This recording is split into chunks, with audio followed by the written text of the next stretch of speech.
Hello and welcome to the Hoop Collective podcast. We talk about the NBA, which we are doing late on Sunday evening. Joining us from New York City, where he attended the Knicks victory over the 76ers in game one of that series on Saturday, Tim Bontemps.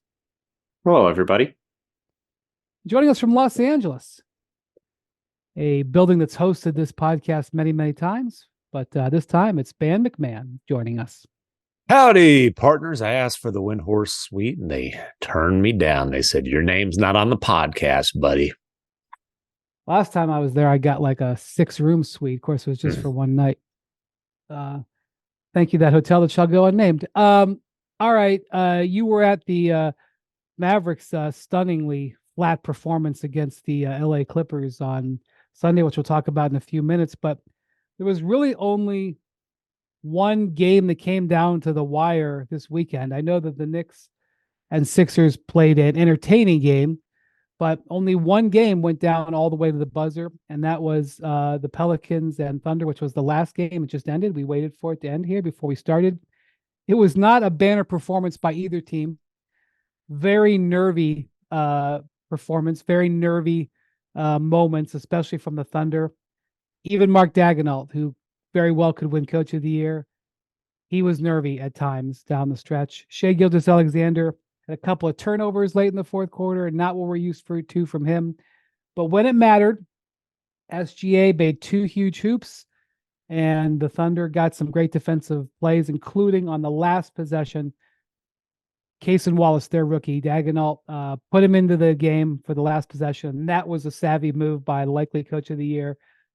And he did a great job shutting down CJ McCollum. CJ got a shot off, and it could have easily gone in, and they could have won the game. But it was only after terrific defense. And that was the only game that was really in doubt until the end. And the home teams go 8-0 this weekend. First time that's happened since 2013. So definitely a rarity that the home teams all hold serve. A shaky holding of the serve.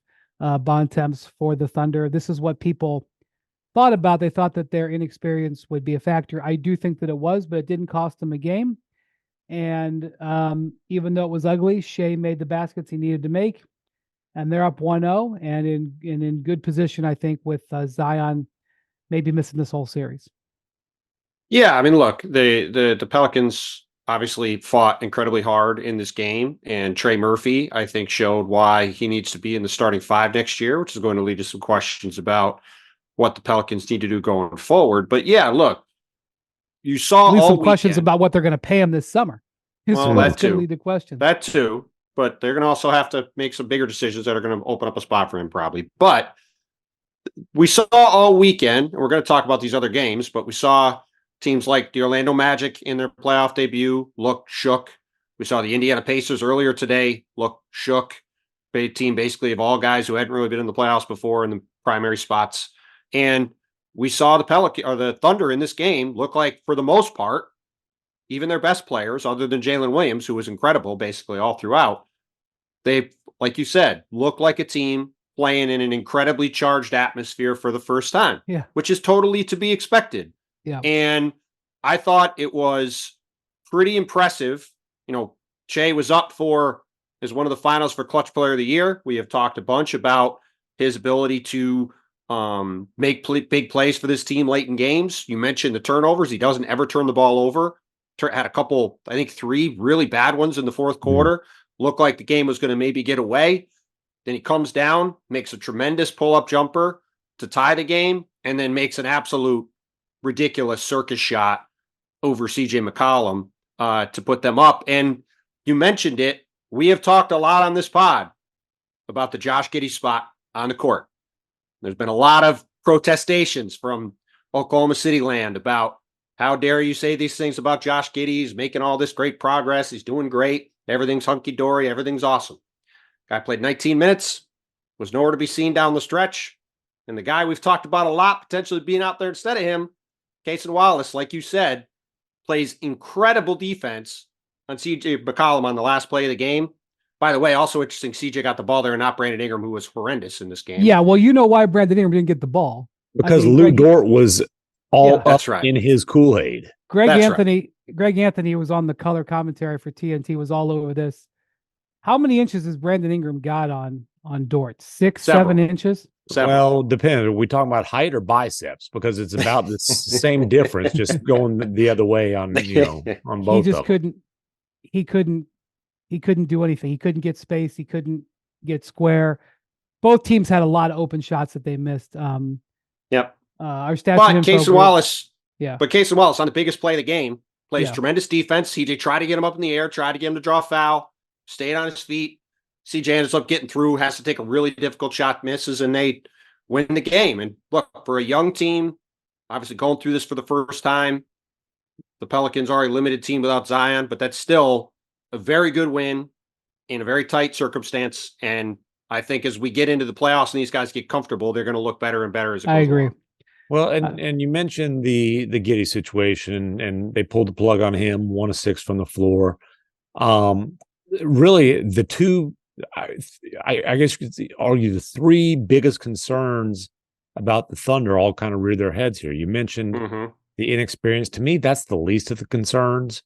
Honestly, I don't think that Shea was rattled. I think he was dealing with a pretty damn good defender himself by the name of Herb Jones. Yes. He hit the one clutch pull up over Jones, which was a tough shot. The other one, they did a great job executing him and Jalen Williams to get the switch so we could attack CJ McCollum. So, the inexperience, the Giddey, and then the rebounding. Chet had a huge clutch block late. It was their His fifth block of the game. His 5th block of the game, I believe, was the Thunder's 4th shot of the possession. And the Pelicans were Pelicans' terrible. 4th shot. Yeah. Sorry, the Pelicans were terrible in the paint the whole game because of Chet's presence around the rim. But it's a 52-44 rebound advantage. Honestly, watching the game, it felt more lopsided than that. Willie Green has Valanciunas can really do some damage on the glass and had 20 rebounds, 9 offensive. It's a give and take there though, because it's going to be he's tough out for when it him mattered too. defensively. They got Larry Nance in there when it mattered. They had Larry Nance in there, but even when Nance was in there, the Pelicans were doing a lot of damage on the glass. Chet grabbed 11, but that small lineup just doesn't have much rebounding outside of him. So again, if you want to say their 3 biggest concerns all reared their heads in this game, and they were still able to pull out the win. And SGA, as rough of a game as it was for much of it, hits 2 huge shots down the stretch, and he's up for the clutch player of the year. He's an MVP finalist, and that's what MVP finalists and clutch players of the year do. Yeah, I'm not surprised at all that the Pelicans hung in this game without Zion. They are a resilient team. They are one of the best road teams in the league. I know that they're going to take away from this probably thinking that, they'll play better. And I'm sure they will shoot the ball better. They missed a ton of open looks, but then again, so did the Thunder. You really wanted to get this game from Oklahoma City. Mm-hmm. They're tight in their first game. Their fans, it was an awesome scene with their fans totally on their feet and cheering 10 minutes before tip-off. But and then they had the pregame prayer and just really blew the top off that roof. Man, OKC is coming for us after this one. What? I'm not. But that is an indication of your fans. I know. Not having been there in a while. It was 5 years since they had a home playoff game, which I'm glad they're excited. But but the team is the same way. Have you been there for a playoff game, Brian? Oh God, yes, many. Listen, many I'll say games. this. Oh yeah, you were obviously there for the finals at minimum back in the day. But I've been there for first round playoff games. I've been there. No, right. I mean MacMahon and I have covered them I've been together around a long goddamn time. Hey, you can't say that word on a Disney podcast. Listen, let me just tell you this. Nobody does better coordinating of the free t-shirt wearing than the Oklahoma City Thunder. Well, it's an awesome. I mean, some of my most memorable playoff game experiences are being at Thunder games. Like the atmosphere there is off the charts, and it is different. It was fun to hear it. These small markets tend to have the best playoff atmospheres because it is, obviously other than Boomer Sooner, it's the only pro show in town. I guess you can talk about whatever the AAA team is. Excuse me, sir. The Oklahoma City Blue are G League champions. Excuse me, sir. Well, I think that the atmosphere at those games surely had something to do with that run as well. But no, it's absolutely a charged atmosphere. I'm working on a theory here. I'm wondering if there's not a game one psychological effect when the opponent has the face of their franchise out. Now, it's not Well, a that perfect. That certainly happens in the happened regular season. It certainly happened in your game today. Certainly happened in the Mavs Clippers game. I think it certainly happened in the Thunder Pelicans game. Maybe did not see it in the Celtics Heat game. No, Well, or in we the saw it Pacers in Bucks game. In the Pacers Bucks, Pacers- although the guy who was standing That there, wasn't about Giannis not being there. I That was agree. the Pacers were just absolutely horrific. But we'll get to them later. that. We'll get to that. Let's say one more thing about this game before we move on. Mark Daigneault played 11 guys in this game. Now I know that this is the way the Thunder have played all year. They play their guys. They play deep. Let's see how it was a long regular that season. lasts. It was a regular season rotation. Yeah. I mean, Jalen Williams and Shea played around 40, but Chet Holmgren played 32. They played a lot of other guys in the 15-minute range across the board. If you're tightening that rotation, we'll see how long that lasts. If you're tightening the rotation, who are you taking out?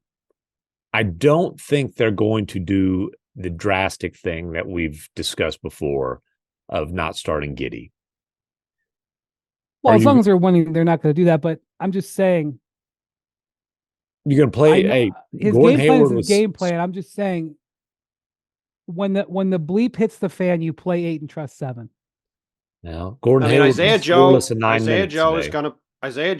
play. Mm-hmm. I think Cason Wallace is gonna play, mm-hmm. and I think Jalen Williams is gonna play because they're gonna need some size. The center, Jalen Williams. The other Jalen Williams is obviously playing. We're not talking about him. Yeah, I'm not saying in game 2. I'm just saying keep an eye on that rotation as we get deeper. That's all. Because I've seen it 100 times. Yeah, okay. I mean, Lou Dort playing 35, Chet playing 32. Like, there's a lot of minutes there to go up still. Yeah, well, Lou Dort was gold star for this game. I felt bad not having him on my all-defense team because he was one of my final choices at one of the guard spots. And I mean, it was tough. It was tough watching him do that. I mean, like, man, him and Herb were like basically my last 2 choices, and Herb was also awesome. So, well, Herb was also. There's more than 10. I mean, I wish I could have put Chet Holmgren on the all defensive. It'd be nice if there was a third all defensive team and one all rookie team. That would be fine with me. Let's do that. By the way, the Laker fans were furious that Anthony Davis was not a finalist. They were defensive player of the year. Oh yeah. They were furious. Jackson with a stat. Chet, the first rookie ever to have 5 blocks and 2 threes in a playoff game. That's pretty good. There'll be more. More. You've got 3 more games that you're going to have to hear from those Lakers fans. We'll get to that. All right. First, though, I want to talk about the game you were at today, MacMahon. Kawhi Leonard was upgraded to questionable on Saturday. I have to say upgraded because he's been out for 3 weeks. Right. So they put him questionable, which is a routine thing when a player is going to come back from injury. He often gets, sometimes the previous game he'll be upgraded to doubtful. Right. But we routinely see players who've been out put as questionable. And now Lawrence Frank came out, I think it was on Thursday. And said that Kawhi hadn't taken contact yet, but that was Thursday. That wasn't Friday. That wasn't Saturday. They put him to questionable and then come out before the game and say he's out. It's fruitless to read tea leaves with the Clippers on Kawhi and especially knee injuries. But this was a first, putting him to questionable and then going to out. Wanted to know what sense you got, and I'm not holding you to any of it because I realize that not even some of the Clippers may know 100% what's going on here. Does Ty Lue know? I'm not sure, but I knew he was questionable because that's what they reported him as. I can tell you what Ty Lue said. He said that he has still not done any contact work. That's not good. that he has been on the court. He's been working on the court, but there's been no contact work. They're just going to take it day by day.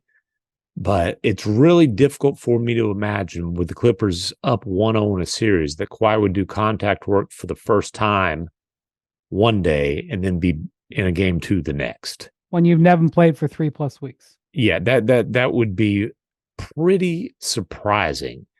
Now, that's, I'm not going to, there's no point in speculating, but that's the information that we have. So we'll see. Now, no Kawhi. The Clippers didn't play very well for the last several weeks of the season. Several months, buddy. The Mavericks played as well as anybody for the last 6 weeks of the season. Without question. Before taking their foot off the gas. And they could not find the gas pedal for the first half. Worst half of the year, worst half of the second half. It was, what would you say? Lowest scoring first half in franchise playoff history. Yeah, it's about as bad a half as they've ever had. They scored 8 points in the second quarter as a team. That's their lowest scoring quarter in any quarter this season. You see 30 points for the Mavs at halftime, and you think, oh, that was Luka? No, that was the entire team. And I mean, nobody used the words "we got punked," but there was a lot of talk about physicality and lack thereof. And Ivica Zubac is the one who really set the tone in this game. And they went to him on the block a few times very early, and he bullied Daniel Gafford. And Daniel Gafford laid a total egg. He got in early foul trouble. He did something to his foot. He said it's not a real concern. I mean, Paul George forearm shivered him and knocked him down. I don't even know what that was about. And he hurt his foot on that play, but he said that's not a big concern. He only played 14 minutes, 3 points, 0 rebounds. Yikes. And this is a guy who has been really, really good since he was traded to Dallas. Relentless energy, rim protection, leads the league in field goal percentage, phenomenal finisher. He gave them none of that today. To his credit, he basically said, Zubac threw the first punch. There was no adjustment. I wasn't ready to play, and I've got to be better. He made no excuses, but he is 100% right.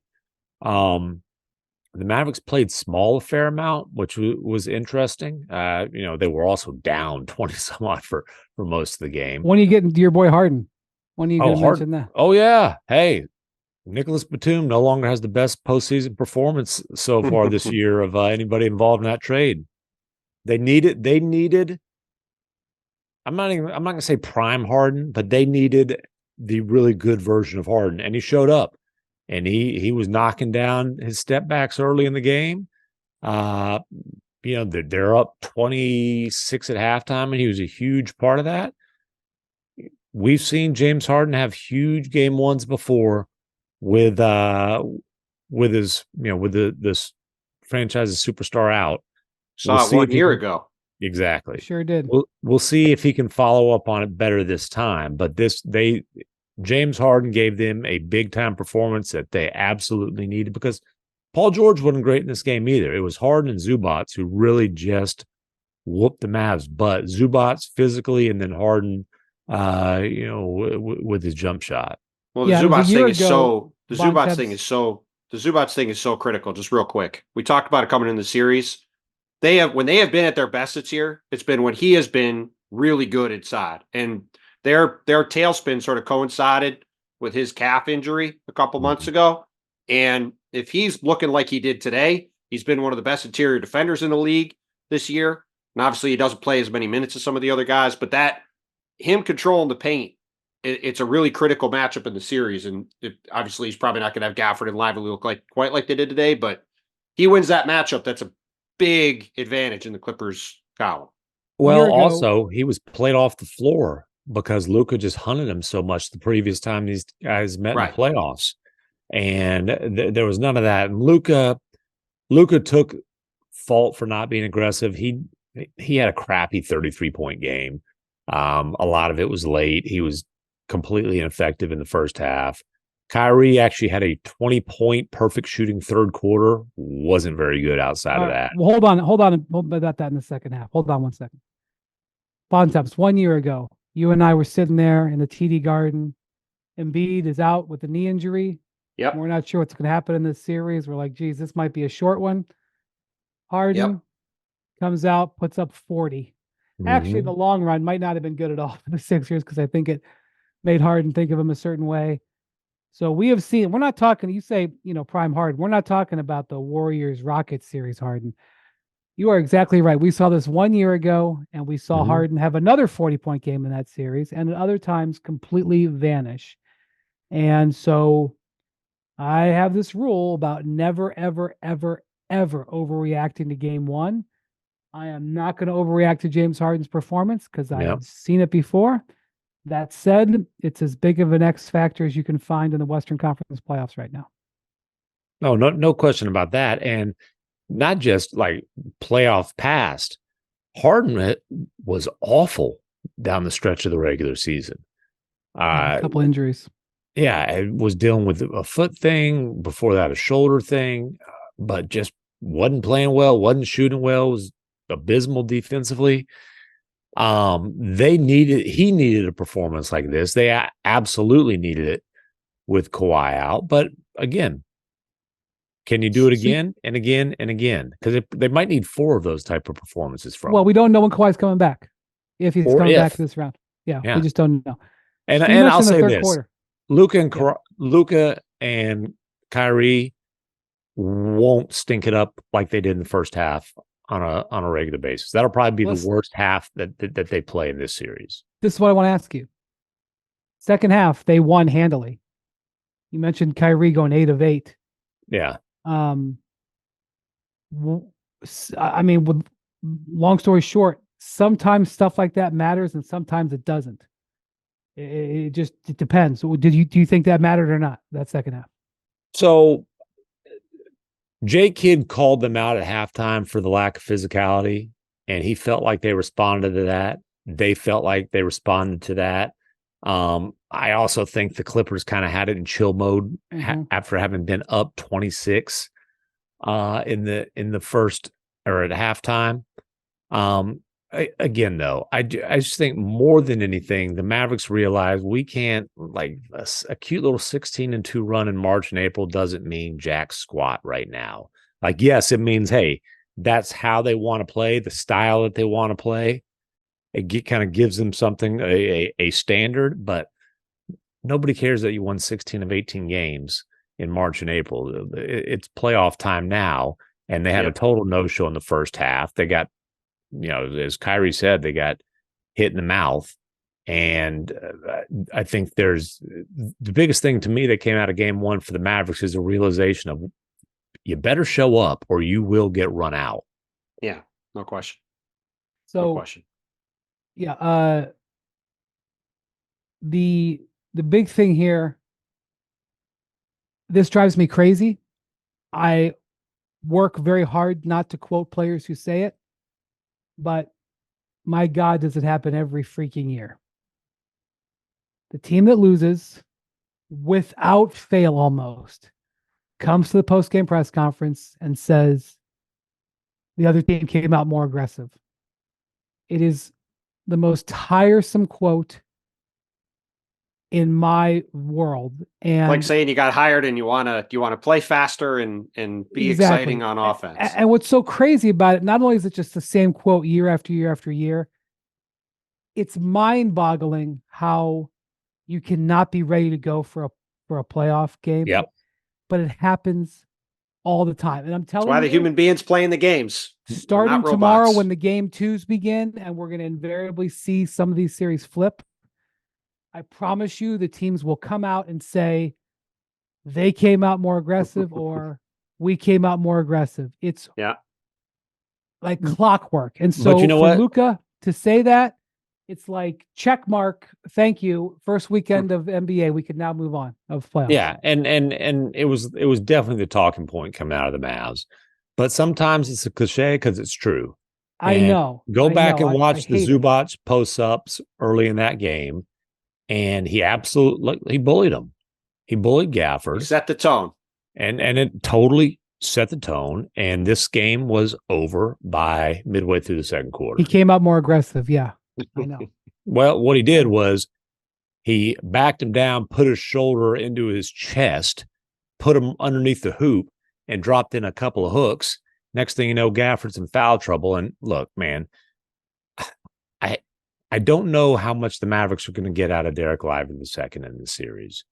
It is unbelievably difficult circumstances for a 20-year-old rookie who is grieving the death of his mother while coming back off of a knee sprain as a 20-year-old rookie. It's if this guy, I mean, but they have other guys they can go to. They don't. But I mean, it'd be nice to have them, but they have the option right. of going small with Maxey at 5. Well, and the thing is, all three of those guys, like, they don't really have a good post defender. And obviously, a lot of teams aren't throwing the ball in the post these days. But, like, Zubac is a very classic center in a lot of respects. And, well, Daniel Gafford's a nice player, and Derek Lively's obviously a nice player. Those guys are more modern bigs, like coming over to help, that kind of stuff. They're not great if you're getting your shoulder into them, getting them in the post and scoring. And I will be interested to see what Dallas does to try to combat that if they do anything, because Gafford's always been a guy that's been able to get in some foul trouble. And I wouldn't be shocked if that becomes a pretty consistent Clippers theme of, hey, if we can get Zubac in the post, hey, you can get some points, and B, we might be able to sort of keep Gafford out of rhythm and therefore out of those pick and rolls with Luka, catching lobs at the rim and like keeping Dallas from getting into what obviously was a tremendous rhythm over the past several weeks going into the playoffs. I can see it now. Daniel Gafford sitting on the podium, game 2, Tuesday night. I came out more aggressive. Okay. Well, I'll tell you what, we get the point. He came out aggressive post game today because he's wearing these black leather pants that down the what is it, the out seam? I don't know what's that thing called, the seam on the outside. Anyways, they had spikes. It's like you might want to wear those. Hey, listen, he played an afternoon game in LA, was ready to hit the town. You might want to wear those things when you're banging with the banging in the post, because you might need some weapons to deal with that dude. Yeah. All right, up in Milwaukee, talk about not coming out aggressive. Oof. And coming out aggressive. Dame Lillard, who's already had some of the great individual performance playoff games we've already seen in the last decade, had one for the books. We had 35 points in the first half of this game. Scored 0 points in the second half. It sent ESPN Stats and Info Group scurrying to try to find a game like that. He obviously completely set the tone. So badly did the Bucks need a statement game from him. Yep. They just more than anything else, they needed some good feelings. They needed some reason to believe. And, not just because Giannis is out, but because of the way they played down the stretch, because they're playing a team that was 4-1 against them. I know they haven't played in months, and they just needed some positive vibes. And boy, he gave it to them in a gigantic wave. Pretty much set the tone. The Pacers made a little bit of a game, but in the second half, the big thing for the Pacers was Tyrese Halliburton playing his first ever playoff game. Plays 38 minutes, takes 7 shots. He was totally passive, didn't come out aggressive, totally passive, looking to set up his teammates. Now, he was given credit for 8 assists. Stats and Info Group tracked him and saying that his teammates shot 9 of 26 off his passes. So he must not have gotten an assist. Maybe he should have gotten, but so even when he was passing, it wasn't leading to baskets. And this was the guy who tortured the Bucks earlier in the season when they were playing high speed. Hey, and you we remember ain't Vegas that game, anymore, baby. We ain't in Vegas. Remember that game in Vegas, Bontemps, when we were there and we were at that post-game press conference, and Halliburton had done the he'd tapped his wrist, the and wrist was tap, stomping his feet and strutting and feeling awfully and listen, good they were about great that night. embarrassing the Bucks. They were great that night, and it was a great moment for the Pacers. They hadn't had a moment like that in forever. Great moment for the league. It was fun. And Dame said something like, I got the quote in front of me. When you were having your moment, and Dame basically said, hey, like, I'm not tripping. Many No, he times said he I've gave done him that to credit. people. You're right. I can't be upset when someone else does it. He says, I've also known when you are having your moment, it's important to be careful and be humble. And today might have been a humbling experience. Yeah, he said Well, he said you never know when the tables can turn. Well, they turned months later, but they turned, and oh, just yeah. for one day. Pascal Siakam, by the way, was absolutely great in this game. Pascal Siakam looked like a player who'd been in the playoffs. The rest of the Pacers looked like they'd never seen a high school playoff game. It was a truly embarrassing performance. Obviously, they missed a lot of wide open shots. I mean, they went 8 for 38 from three, most of them very wide open. Yes. But, I mean, there was repeated just absolute catastrophic defensive breakdowns, even from a terrible defensive team, which the Pacers have been most of the year. Just giving up wide open layups. And by the way, not wide open layups like Patrick Beverley, who you're maybe not paying attention to, like Chris Middleton cutting down the lane, wide open, getting the ball for Middleton layup. played very well, which was, I think, more important than almost anything for the Bucks. Mm-hmm. Yes, we talked about it the other day going into the series, like Chris Middleton versus Aaron Nesmith. It like Aaron Nesmith being on the same level as him is a weird thing to say, but that was going to be a critical matchup. Aaron Nesmith 1 for 7 from three, 2 for 9 overall in 37 minutes. Chris Middleton went 9 for 14 from the field, had 23 and 10 and 4 assists and 1 turnover. I still think by far the most important thing for the Bucks was the fact that Damian Lillard's cape still fits, at least for a half. Yeah, look, he was great.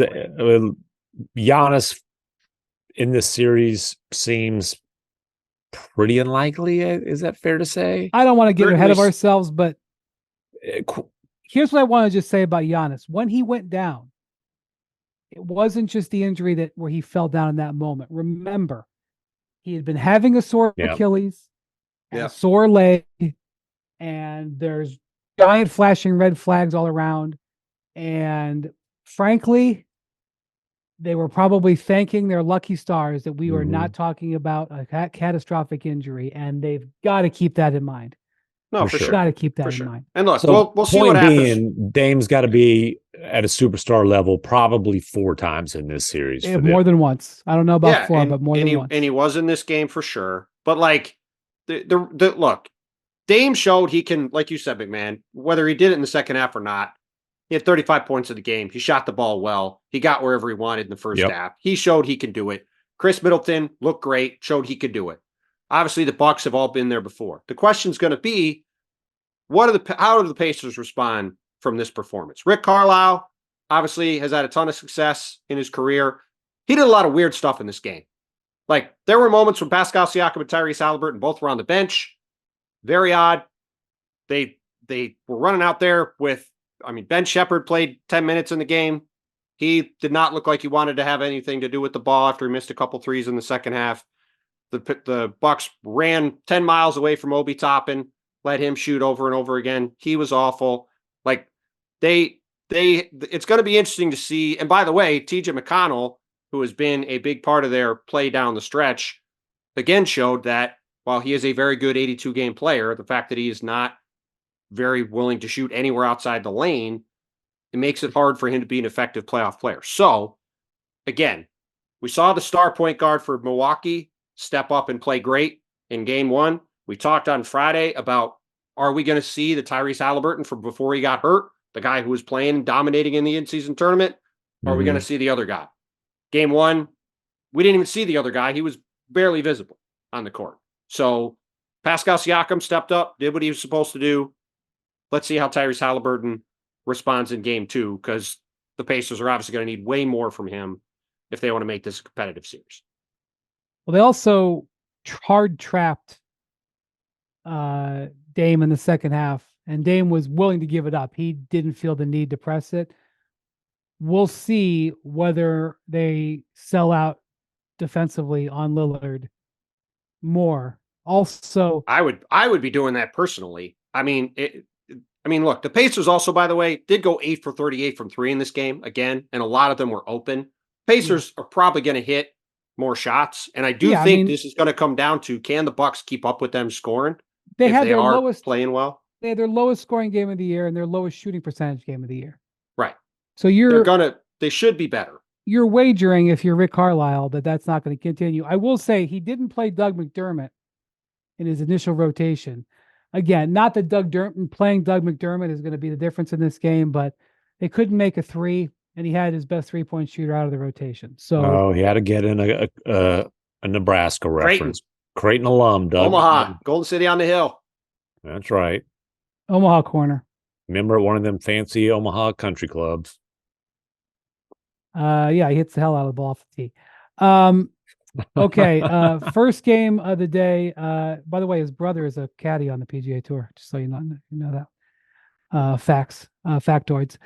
First game of the Do we day. have to talk about this game? Can we just move it along? Well, I'll just mention that no one's beaten the Celtics if they're hitting 22 threes, which they did in this game. God bless the Heat. Full respect to the Heat. They have earned everything, all the respect over the years. The Heat are not winning this series. Doesn't seem like Terry Rozier's going to play. Jimmy Butler's not going to play. It's impressive they got into the playoffs with all the injuries they've had. This ain't going to be competitive. It's not that impressive. They're in the East. Bam had a good game today. Bam finally, at long last for the Heat fans, is a finalist for Defensive Player of the Year. He will finish third. Yeah. He had a regular. How do you know he's going to finish third? How do you know that? Because Victor's going to finish second and Gobert's going to finish first. Well, we will see if Victor finishes second. We'll see. Victor is going to get first place votes, buddy. And I wish I had the guts to give him mine. We will see which of them finishes second. We will see. Right. I also don't really care who finishes second. I just was amused at you declaring that you knew the voting. That's all. I don't know it, but I feel like I'm on pretty firm ground there. That was a prediction. Cole. But point being, we don't need to spend a lot of time on this series. I just want to say one thing. Late in the game, about a minute and a half left or so, there was an incident that was the big talking point after this game. Yes. Jason Tatum is going for a rebound. Caleb Martin comes in, hits him very hard in a loose ball foul. Tatum gets totally upended and falls very hard on his hip. And his head didn't actually hit the court, but his head snapped. It was a very scary fall. And the collision was shockingly intense. Jaylen Brown immediately steps to Caleb Martin. Tatum pops back up in 2 seconds, which that was good to see. But I was thinking to myself, how was he going to feel walking out of the gym? Because that was a hard landing. Tatum then goes over and thanks Jaylen Brown for having his back. And then after the game, everybody gets asked whether they thought it was a dirty play. Now, when you watch the replay from far away, it looks like Drew Holiday. First off, Caleb Martin comes flying in. He's like at the 3-point line. He sees a rebound. The game's not close, but he's still in. Caleb Martin comes flying in, and it looks like, if you watch it in one angle, it looks like he comes out of nowhere to hit Tatum. When you watch it from a farther angle, Drew Holiday appears to push him. Not like a really hard shove, but Drew Holiday appears to push him a little bit, which may have caused him to lose control and run into Tatum. But you got people out there, including Brian Scalabrine, who frankly accused Eric Spoelstra of calling a timeout and then instructing him to do that, that's preposterous. But that was the only thing in this game. And I don't really actually believe he did it on purpose. It was a little bit of an aggressive moment. The only reason I'm mentioning this is I want you to, if you're going to watch game 2 on Tuesday, I think it's on Tuesday, just keep an eye out early in that game in case there's any. You just pull it up? Yeah, because I didn't get to watch. Well, I didn't have to watch. You were covering the game. It was pregame for me. He is fine. Just so in case someone who was not paying attention hears this and wonders, does Tatum have any issues? He had no issues. Well, I'm sure he's fine. I'm just saying he's going to be sore. He's going to be sore on Monday. I'll tell you that. I'm just saying. Holiday gave a little. Holiday had 2 hands in the back, but I don't think that Cody Martin necessarily minded his momentum being sped right into. Cody Martin was not involved, but Caleb Martin. I'm sorry, Caleb Martin. My bad. The other twin. Wouldn't be a Celtics Heat game without some chippiness. That's the end of that. All right. Well, it'll be a chippy gentleman's sweep. Okay, I don't think it'll be a gentleman's sweep. The best game on Saturday was the game that you were at, Bontemps. 76ers Knicks. Knicks win by 7. Josh Hart is a hero of this game down the stretch, throwing in a couple of threes late. But the real story of this game was Embiid going down. He was playing really well before that. Philly had the lead. Well, by the way, Joel Embiid went down doing the Tracy McGrady All-Star Game dunk in a playoff game. Yeah, yes, in traffic over Mitchell Robinson. It was one of the most amazing things I've ever seen in a playoff game, followed by him laying on the ground and me thinking, well, here we go again, like a week ago. Is the guy done or not?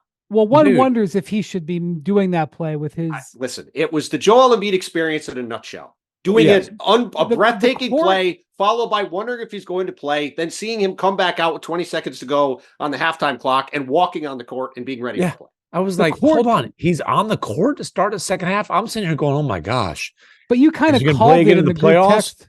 Is he going to play for Team USA? I'm freaking out. I hope he's ready for training camp next year. And he's out. He's ready for the second half. I'll be pleasantly surprised if he's able to play for Team USA. Well, I was pleasantly surprised that he played the second half. Bontemps, you kind of called it in the group chat. You were like, it kind of looked like what he did. I also called it on Twitter. It was the exact same thing that happened against Orlando a week before. I'm not sitting on Twitter all the time. Like I know. I'm just saying it was the exact same, all the exact same stuff. He made a drive to the basket. Obviously, this was way more of an actual highlight play. Ooh. And we didn't talk to Joel after the game. He didn't want to speak to the media, so I don't know exactly what happened. But my read of it is he landed on his leg and panicked a bit and thought he felt something, and then he went and got checked out, and he was all right. Then he came back but he wasn't all right. He thought he did something serious. Just the overhead shot where you see he was in a panic. His eyes were rolling back. Well, the eye thing, he also got poked in the eye earlier in the game, was messing with his eye the whole game too. So I don't know what's going on. He's so hard to read because he's constantly bent over. He's got kind of that Jim Brown thing where he's constantly bent over. He's constantly limping. He's constantly messing with his knee. We don't know whether his knee is killing him or he's messing with his brace. As I've said before for people to know too, whenever he wears a mask, whenever he wears a brace, every single stoppage, he's messing with it. He's trying to take it off. He's taking it off. He's putting it on. He's throwing the mask away. When he's wearing the mask, he'd throw the mask away twice a game. There's always stuff going on. And honestly, Luka's the same way. These guys, there's 6 times a game. Oh my God, he's hurt. It's like, oh wait, no, he's healthy. He just got the ball has healing power sometimes. Look, you're right. Both Luka and Joel, even at the best of times, they lumber. They lumber. They stay down. They are quite expressive. Luka's always grimacing. I would say that Embiid has a flair for the dramatic. I think that's fair to say. I do believe he felt serious fear. Yeah, look, whatever happened. I mean, look, he's not leaving a playoff game for drama. He also wasn't the same because he was 2 of 13 in the second half. He got next to no rebounds. He had no lift to get any rebounds. Well, yet plus 21. He's plus 21 when he's playing. They lose he was plus 14. He was plus 14. They got outscored by 21 in the 11 minutes he didn't play. He was plus 14. 21. Well, look, here's the thing. He's plus 14. They lose by 7. That's right. That's right. In the first quarter, he goes 5 for 9, has, I think, 15 points. Looked great. The rest of the game, he was a combined 3 for 13 from the field. Every time there was a stoppage, you could see him sort of doing some jumpers. He looked like he was trying to get his legs underneath him. His shot wasn't really there. And we talked about it on Friday. I wasn't at the Memphis game he played at. I've been at every other game he's played at since he came back. The thing that's very obvious is he's not driving to the rim quite as much, understanding. He's not even anywhere near the rim. He doesn't even go there to rebound. Well, he was near the rim when he threw the ball off the backboard. Well, he's near the rim. Gerald Dawkins. Yeah, it's the McGrady dunk from the All-Star game. He's near the rim, but he's not aggressively jumping and going after the ball. Now, again, he's a mountain of a human being, so he doesn't always have to jump. He can just grab the ball.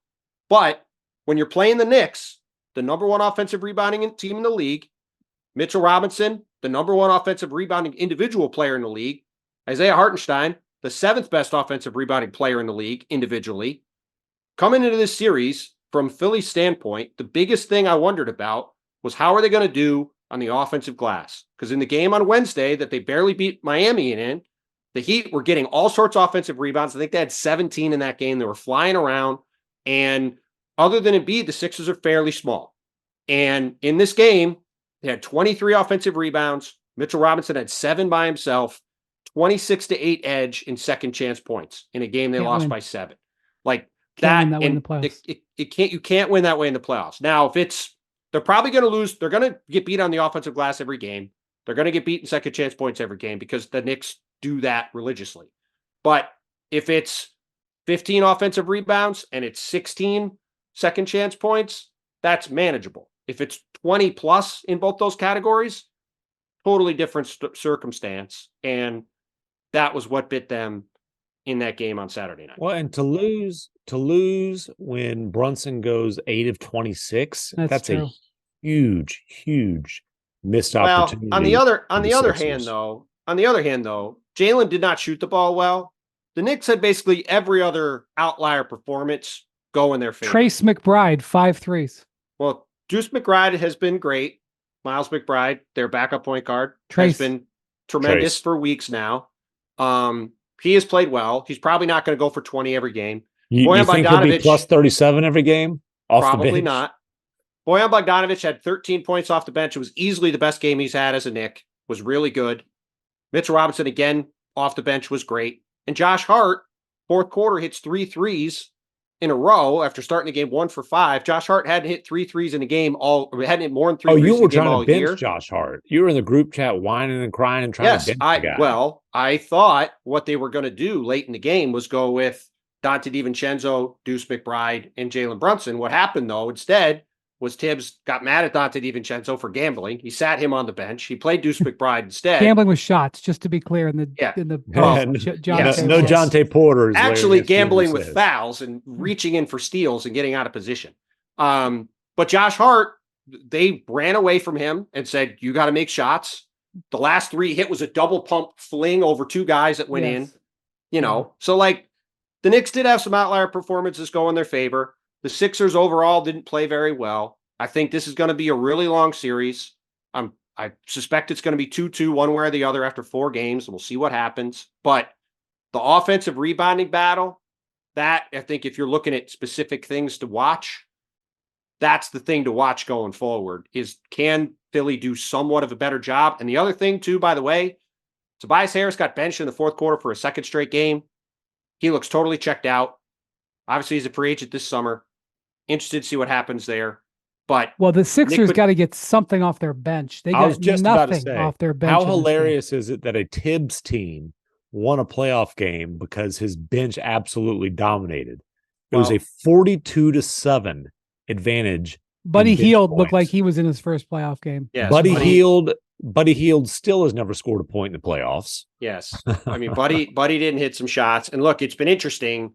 They moved Kelly Oubre into the starting lineup for Nick Batum a while ago. And Kelly Oubre has been very good down the stretch for Philly. But by doing that, the guys coming off the bench for them are not really scorers other than Buddy. Like Paul Reed, who I think, Nick Nurse hinted today that he might play him and Embiid together a little bit, which they haven't done much of, but that would certainly be an interesting alignment. Paul Reed's a very aggressive offensive rebounder, get on the glass. If you play him with Embiid, maybe mitigate some of those issues on the boards. But whether it's Paul Reed or Batum, the guys that are generally coming off the bench now aren't really scorers. So you're probably going to see the bench scoring fairly heavily tip in New York's favor a lot in this series, but they need more from Oubre. Well, yes, they're not getting 20 from Deuce every game, and they're not going to get 15 from Bojan every game. But what they need more from Oubre, and they have to get more from Tobias Harris. Like 7 shots in 30 some minutes is not going to get it done because Tyrese Maxey can get to the rim whenever he wants. He figured that out in the second half. Joel's probably going to play better shooting the ball in game 2. But they're going to need some of these other guys to score. But look, this series is going to be an absolute war. The Garden was incredible on Saturday. I'm sure it's going to be incredible Monday night. Same thing back in Philly when the series shifts there. And this thing's going to go really long, and we'll see who comes out on top. All right. The other somewhat close game in the West that was in the West on Saturday was the Nuggets and Lakers. Nuggets were behind for most of the first half of this game and third quarter. Give him some hope, MacMahon. Giving him some hope. Well, you know what? The hope here is Darvin Ham says, I don't have the exact quote in front of me, but I'm paraphrasing. Didn't want to show everything in game one. There's some adjustments to be made. He just didn't want to show them all. And I think, you know what? I think what happened last year, he held on to him too long. He was going to come with the really good stuff in game 5. And gosh darn it, they just didn't get to game 5. This was amazing. This was amazing. Brutal quote. So Jovan Buha tweets after the game. Darvin Ham says the Lakers have a couple more adjustments. They're going to throw it Nikola Jokic. He added the Lakers didn't want to use all their adjustments in game 1. But Bennett Durando, Denver Post beat writer, replaced our guy Mike Singer, we've talked about before in the past. He tweets this quote from Darvin Ham after game 1 of last year's Western Conference Finals. Oh, no. Quote, we didn't want to go too deep into the in-game adjustments. It's still that ultimate chess game. So we were comfortable with the results. If we need to go back to it, it's there. But along with several other things, we didn't unveil tonight. I like Darvin, but that's... I love Darvin. I'm not making fun of Darvin. This is rough. History repeating itself again. Well, the hilarious thing... 10 in a row? 9 At least in a he row? didn't say they came out more aggressive. At least he didn't say that. He didn't say that. How many losses is it in a row? Is it 10? Is it 9. 11? Is it 100? 9, but it feels like 17. It's en route to 12. Feels like 17, and it might be 12 soon. Listen, remember... And by the way, again, the Lakers did the right thing in playing the game the other day to win the game and not getting on the other side of the bracket. Because I would maintain their best chance to beat the Nuggets, whether they are going to or not, which I don't think they're going to, is when LeBron James has not gone through 2 rounds of the playoffs first. I know, but the Lakers probably would have beaten the Thunder tonight. Go ahead, McMahon. Well, so after game 1 last year, the Lakers made one of those kind of, it's not really a comeback because it never was in doubt, but they made up some ground in the second half with Rui Hachimura as the primary defender on Joker and AD in that kind of roaming type of role. And so that was the big, this is a thing. And Michael Malone basically sat up on the podium before game 2 and chastised and mocked anybody who thought that was going to make one iota of difference. Does anyone enjoy playing the Lakers more than Michael Malone? Oh my God. Anyone? He loves screwing with them. I mean, dude, Joker was so he's worried got about a his bazooka. game. He's holding a bazooka and the other team's got a slingshot. Of course he's going to be arrogant.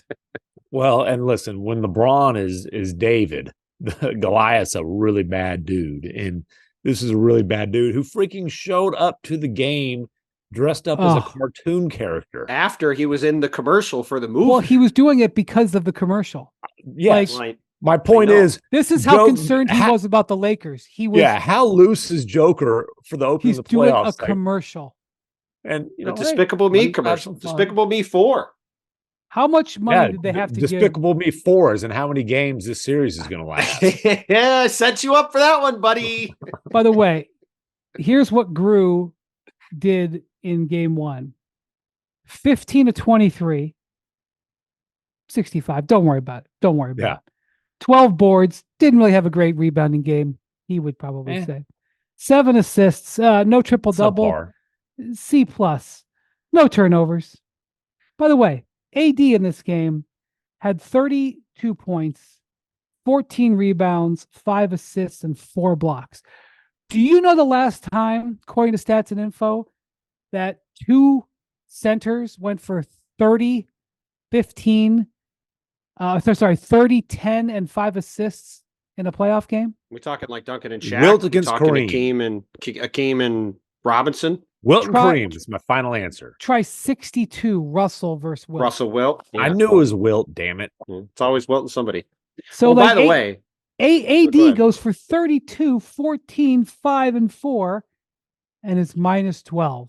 Yeah, and you know what? Those Here's minutes the thing. against Gru. And the most telling play of the whole... have a better chance of guarding Joker than AD or Bam Adebayo or Rudy Gobert or any other badass defensive center who you want to throw out there. Well, and the most unstoppable. The most telling play. He's the MVP, by the way. Did anybody watch this weekend of basketball? There's a reason why you say this guy is clearly the best player in the league right now. That's right. No disrespect to Giannis or Shea or Luka or any of these other guys, but that guy's at the top of the mountain. Now, to me, the play that summed up the whole game and frankly sums up Nikola Jokic. A minute and a half left. He gets a rebound off a missed shot by the Lakers. Anthony Davis, his hands are on his knees. He is out of gas completely. I'm not saying this to make fun of AD, but the point is coming. And LeBron is coming back in transition. Nikola Jokic passes the ball up, sprints down court, sprints past LeBron, catches the ball, lays it in, gets fouled on the play. The thing that nobody talks about with Jokic. He pushed off on LeBron on the way. The Lakers never get any calls. Okay. No, totally. That's the problem here. The thing nobody talks about Foster. The thing nobody talks about Jokic, and it's understandable to some degree because of his physique and the way he looks, and he doesn't look like some Greek god, is the guy has gotten himself into unbelievable shape. Yep. And after earlier in his career, looking pretty tired at times in the playoffs, the one thing you never talk about this guy is he never looks tired. He's always playing at the same speed. And you see it late in these games and I think it's a huge part of why Denver is so good at the end of games, because obviously he's a fantastic passer. Obviously he's got an unbelievable basketball IQ, but when you make more mistakes when you're tired and when you're fatigued and when you're not totally at your best. And this guy is at his best all the time. And that moment of the game, watching him do that after taking these guys apart in the second half, it just sums up to me where Jokic is at and why, I from all season long thought they're the best team and they're going to win again. And they're the best clutch team. And he's one of the best clutch players because at the end of the game, they have it. By the way, their starting lineup was plus 19, I believe, in this game. And that was with Jamal Murray shooting 9 of 24.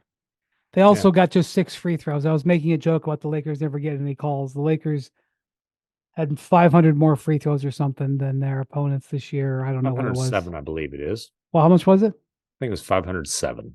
Well, it's now 520 because they had 13 more in game one.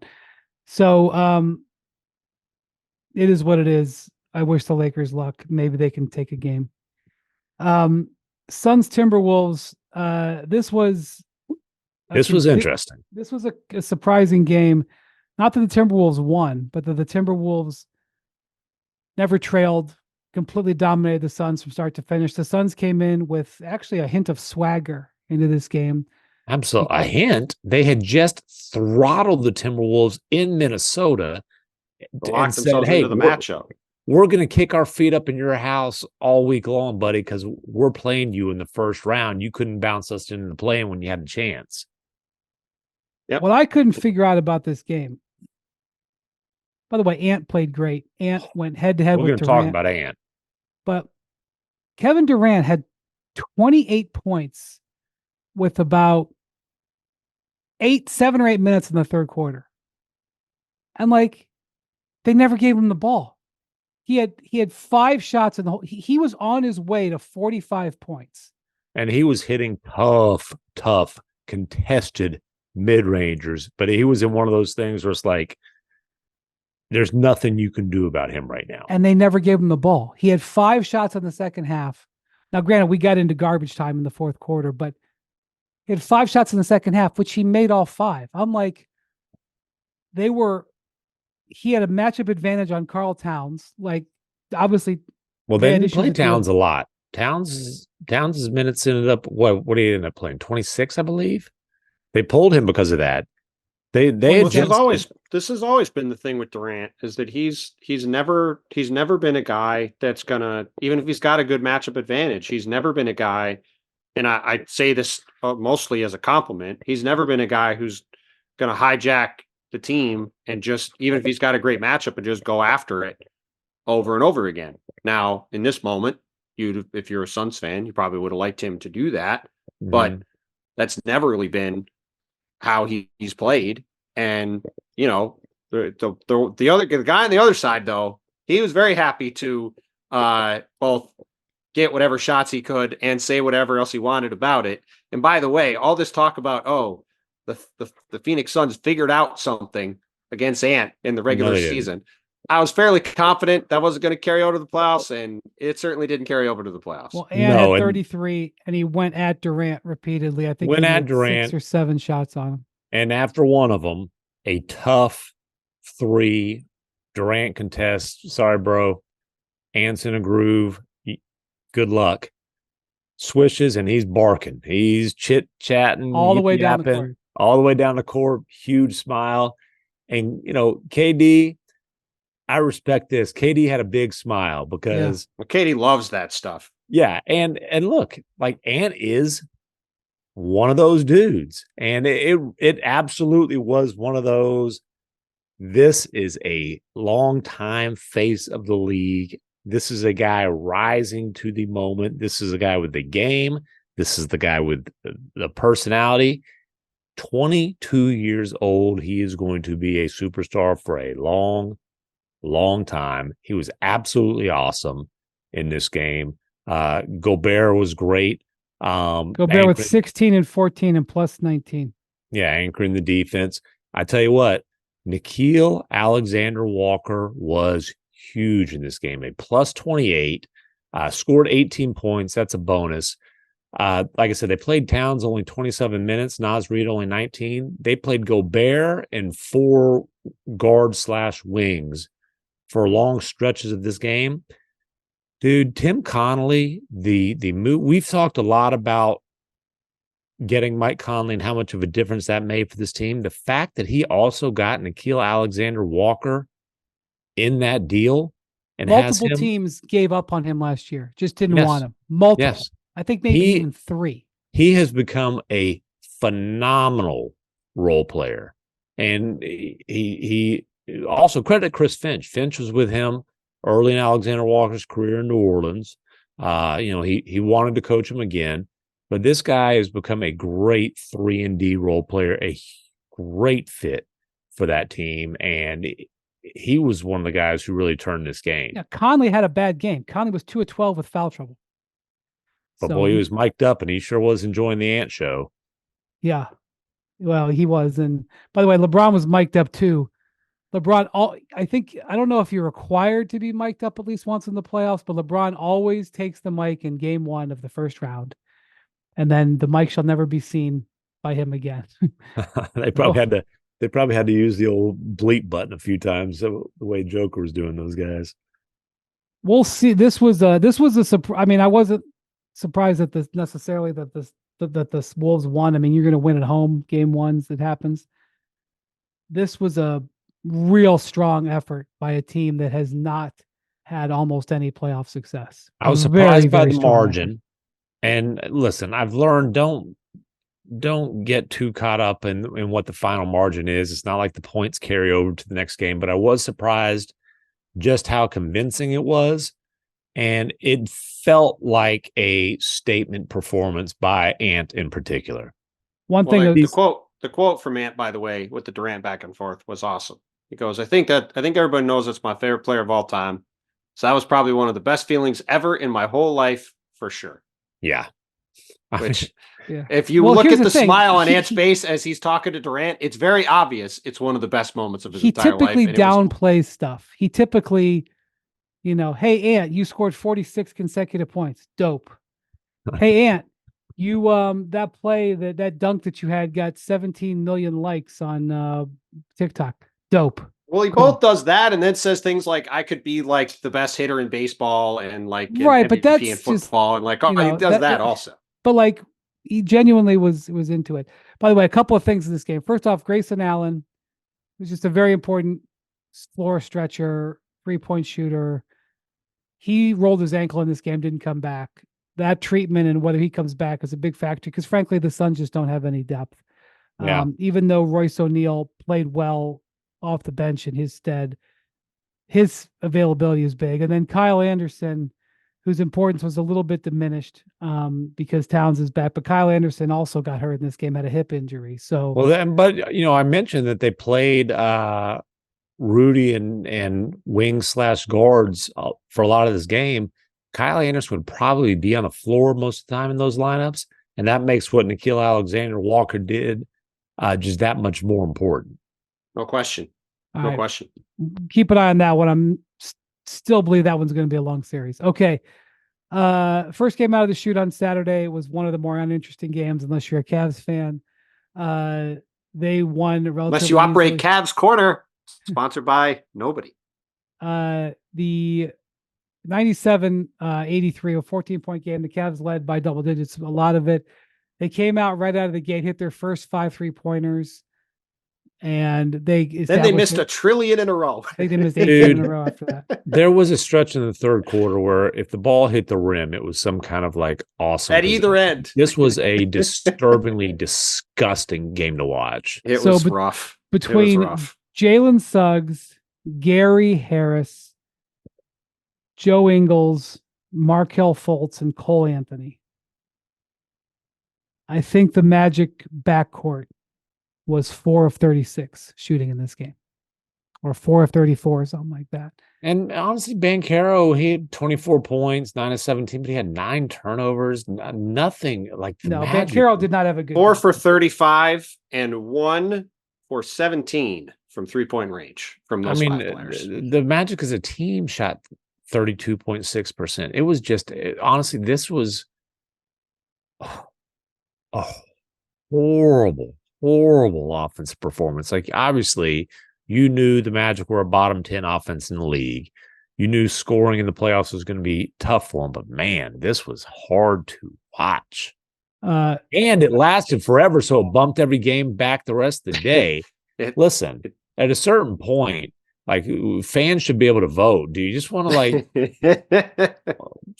put this thing on like Ocho or something the fourth quarter and just get on to the rest of the games? Evan Mobley had 16 points, 11 rebounds, and the Magic were 3 of 16 shooting when he was a primary defender. I think this would have been great ESPN news programming. Jared Allen, who last year sort of infamously said the lights were too bright for him, 16 points and 18 rebounds. But the big thing for the Cavs, Donovan Mitchell had 30 points, good explosion, was able to get past his primary defender, which a lot of people thought would be Jalen Suggs, because Suggs is their best perimeter defender. Yeah. He's also big enough to bang Donovan Mitchell and didn't really guard him at all. Donovan's last game of the regular season, which was against the Pacers, he had a 30-point game, was his first 30-point game in 6 weeks. And he has another one here. They're very hard to beat when he scores at that level. Well, and look, JB Bickerstaff does. No, go ahead. Sorry. When the Cavs were rolling this year, it was Donovan Mitchell and Jared Allen were both playing at Donovan at a superstar level and Allen at an all-star level. Well, and JB Bickerstaff deserves a ton of credit because they had the Magic dialed up on defense, and like Paolo Banchero had 9 made field goals and had 9 turnovers. Pretty much all of them were horrendous turnovers. Yeah. And a lot of them were generated by the Cavs playing into his tendencies, knowing exactly what he was going to do. He kept trying to hard dribble into the lane with his right hand. And whether it was Donovan or one of the guards would swipe down and be right there and trap him or force him into a bad pass. Like, they were all over all the stuff that Orlando wanted to do. Now, Orlando looked like a team that had their deer in the headlights look all the way through.